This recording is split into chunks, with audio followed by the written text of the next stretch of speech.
Assalomu alaykum kanalimiz a'zolari. Hozir akalarimiz Dafniga kelishibdi. Ozgina akamiz ma'lumot bergisi keldi. Hali bizga ko'pchilik so'raydi. Nima edi lichinka yangi ochib chiqqandan keyin desa, kimdir aytadi, tuxumni sarig'ini yeydi ekan deydi, un yeydi ekan deydi, shilimshig'ini yeydi ekan deydi. Enasi chaynab berar ekan deydi. Shular hammasi tuxumni sarig'ini yeyapti. Mana akamizda bo'lgan holat. Aka, assalomu alaykum. Buyuk qardoshlar, mana Dafniyani olib ketgani keldik. Haqiqatdan hayotimda bo'ldi. O'tgan yili baliq boqdim. Balig'im tug'di, eplab ko'paytirib ola olmadim. Nimagaki, bolalar o'lib ketdi, Dafniya yo'q ekan. Atga bolalarga aloqaga chiqib harakat qildik. Biri tuxumni sarig'ini dedi, biri bolasiga chaynab beradi dedi, biri jigarni chop berdi dedi. Hammasini qilib ko'rdim, yo'q bo'lmadi.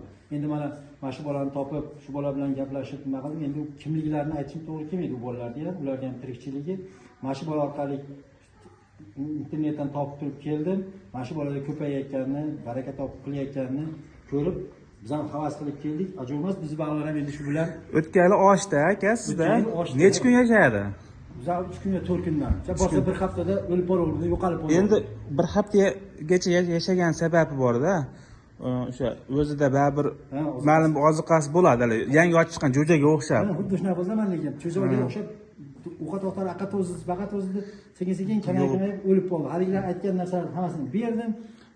Endi 5000 taga tushdim. O'shaning uchun bir yil kelib yaxshi niyatda. Qayerdan keldingiz? Toshloqdan.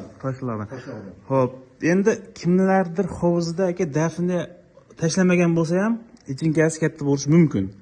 Yo'q, bo'larkan. Yo'q, mumkin nimaga deng?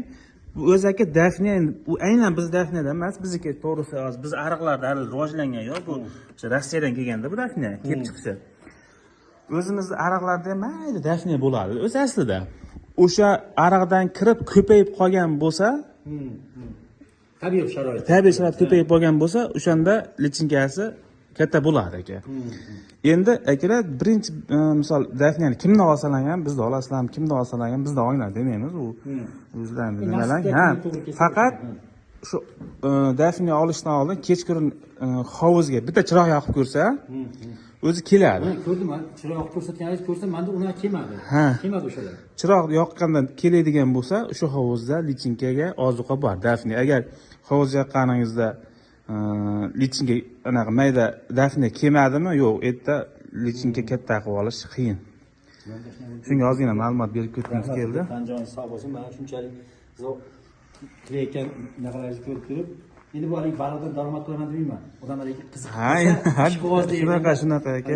Shalab anaqa yursa, odam dam oladi. Bolalari ko'paysa, boshqa bo'lsa, o'tgan yil o'lib ketdi. O'shaning uchun mana nasib deyib, zozga kelib olib ketyapmiz. Rahmat aka, sizdan Alloh rozi bo'lsin. Tanjoningiz sog' bo'lsin. Shunchalik o'rgatyapsiz. Yana bilmagan naqadar ma'lumotlar bo'lsa, xabarlashib aloqada bo'lib turamiz. Ko'p bo'ladi aka, Alloh xolasa. Tanjoningiz sog' bo'lsin. Mana shunchalik. Akalar, shu kommentariyaga tussalang, shu nima bor? Kommentariyada ilon baliq 3ta7 Telegram kanalimiz bor.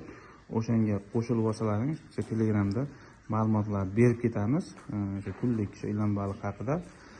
Yo bo'lmasa o'zbek tilida Telegramga poysk berasiz. Ilon baliq va Dafniya. Ilon baliq va Dafniya desangiz, Dostonbek ilon baliqlari bo'lib chiqadi. Rasmida. Shunaqa gaplar. Matishning bormi hovuzda Dafniya bo'lishi shart va majbur akalar. E'tiborlaringiz uchun rahmat.